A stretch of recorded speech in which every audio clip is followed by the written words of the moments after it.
Assalamualaikum warahmatullahi wabarakatuh, sahabat Aspek Sindo. Kita jumpa kembali di acara podcast Aspek Sindo. Nah, pada kesempatan ini kita ngundang tamu spesial kita yang tentu beliau ini ruhnya itu sudah tidak bisa lagi dipisahkan dengan laut. Waduh. Siapa dia? Selamat siang, Mbak Jen. Selamat siang, Kak Fajar. Aduh, kayaknya kita buka Ya, dia. kita buka masker dulu ya, Jadi karena ini kan lebih udah jelas, jaga jarak Jadi nih. wajah-wajahnya kelihatan gitu.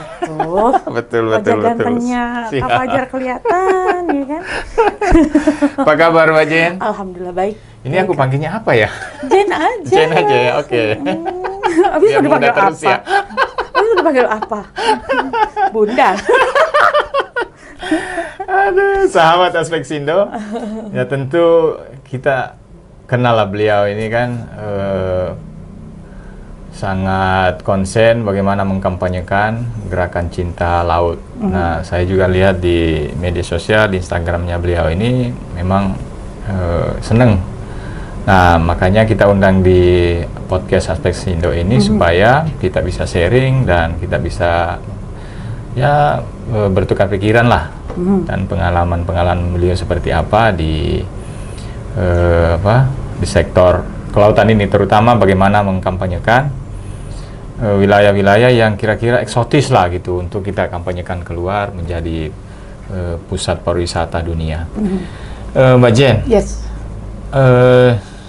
boleh nggak sih itu diceritain seperti apa sih potensi laut kita ini untuk dijual ke dunia internasional sehingga bisa menjadi pusat pariwisata dunia? Iya, sebenarnya potensi pariwisata khususnya untuk potensi ini ya bawah laut gitu ya, Oke. wisata selam itu Indonesia ini udah melebihi negara-negara lain lah, gitu.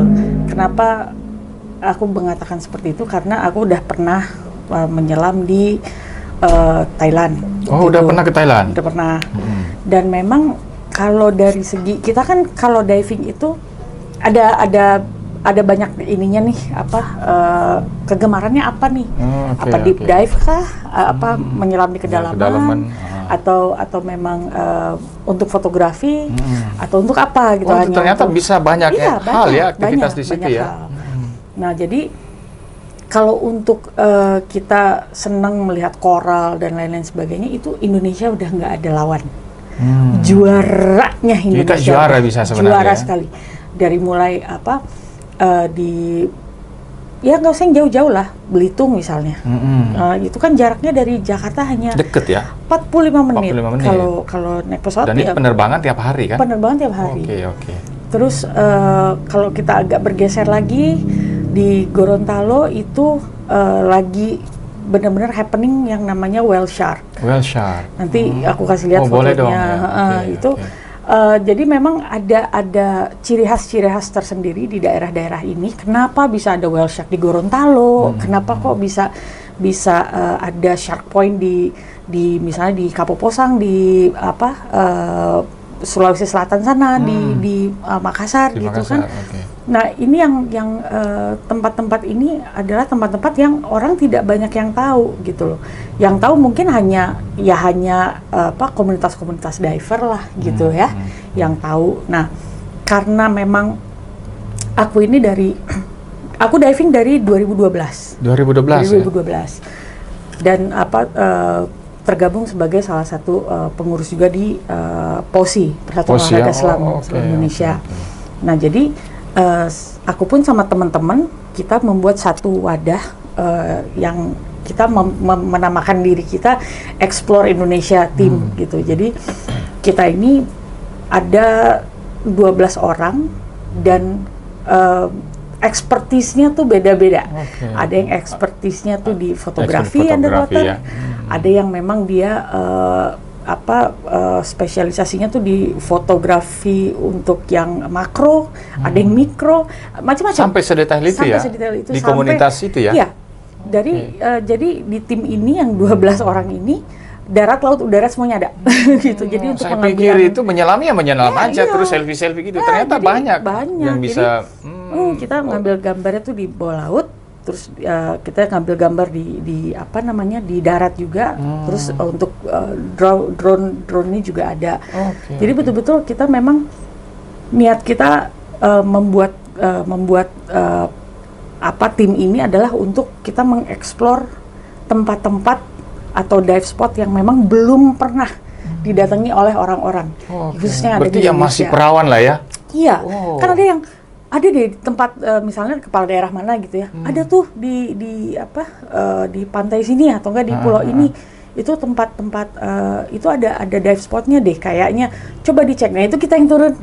Mereka sendiri belum pernah masuk ke situ ya? Mereka belum pernah malah gitu. Jadi nah hal-hal kayak begini yang kita harus menjemput bola. Jadi kita yang membuka komunikasi dengan kepala daerah setempat, menanyakan potensi wisata mana nih yang bisa kita angkat gitu loh, supaya tidak hanya orang situ aja yang tahu. Betul. Tapi ini semua orang harus tahu gitu loh. Dan itu mempunyai nilai jual yang tinggi ya? Punya nilai jual sangat, karena kita bisa bergabung atau kita bisa membuat misalnya video untuk profiling daerah itu, daerah pariwisata itu. Ya.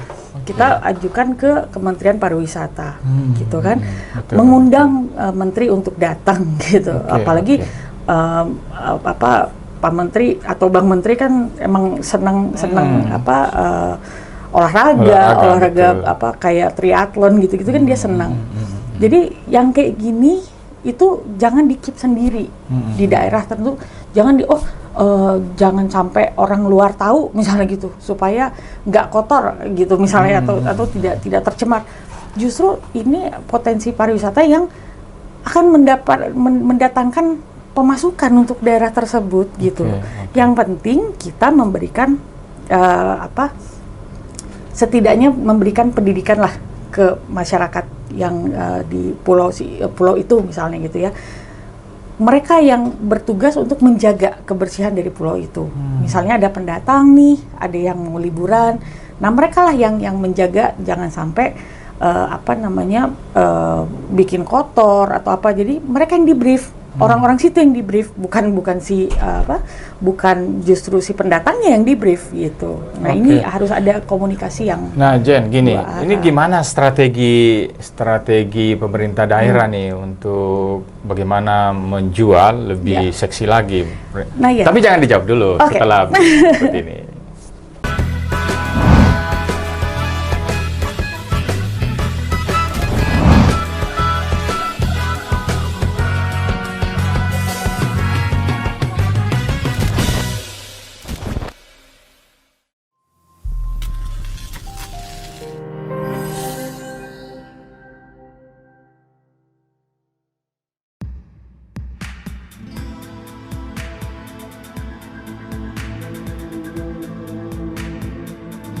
Ikuti dan sukseskan Musyawarah Nasional kedua Asosiasi Pemerintah Daerah Kepulauan dan Pesisir seluruh Indonesia. Dirangkaikan dengan peringatan Hari Jadi keempat Aspeksindo dan Expo Pulau Pesisir 11 Agustus 2021. Nantikan live di channel YouTube Aspeksindo.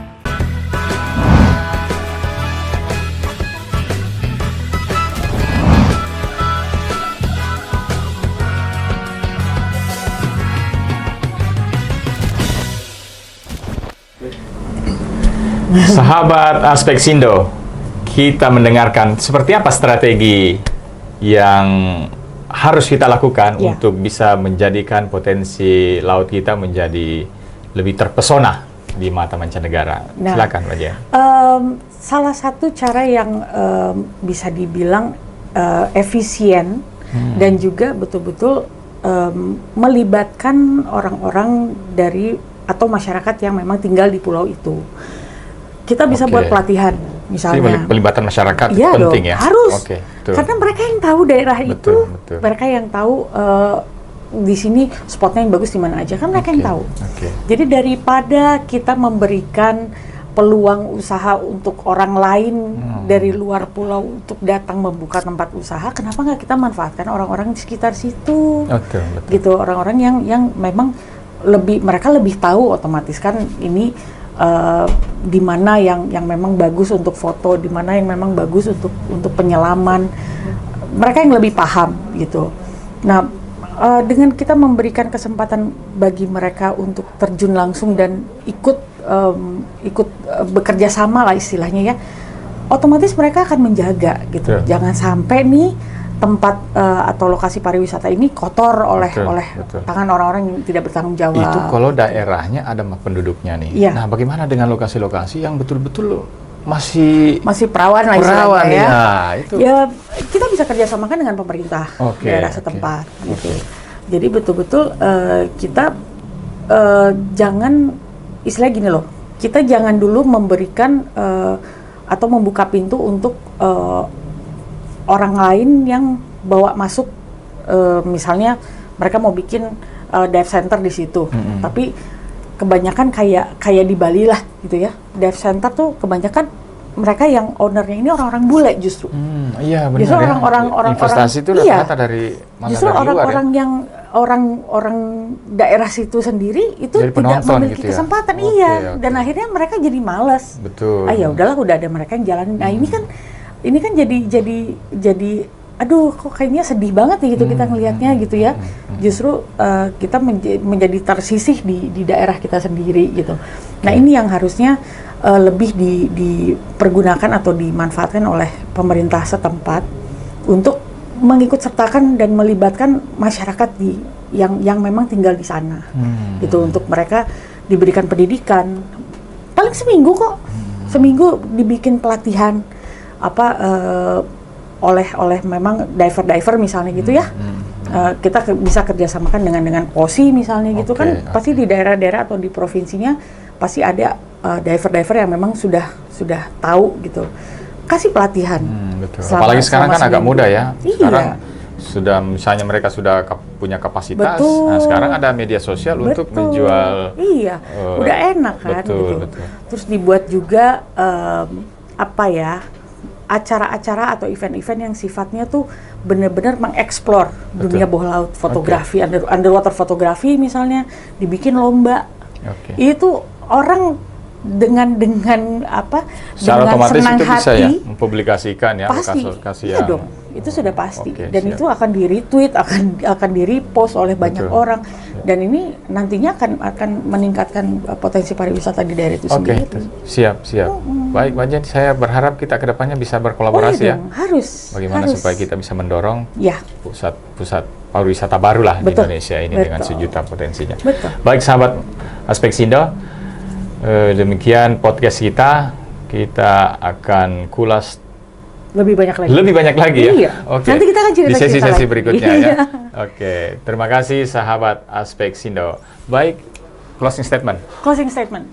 Pokoknya jaga laut kita harus betul-betul memberikan upaya yang maksimal supaya orang-orang atau wisatawan mancanegara dengan senang hati, dengan penasaran tuh mau kembali datang ke Indonesia. Siap. Itu tugas kita semua ya. Prokes tetap harus loh. Prokes harus tetap prokes. Ya, terima kasih Kakak Jen. Sama-sama Kakak Fajar.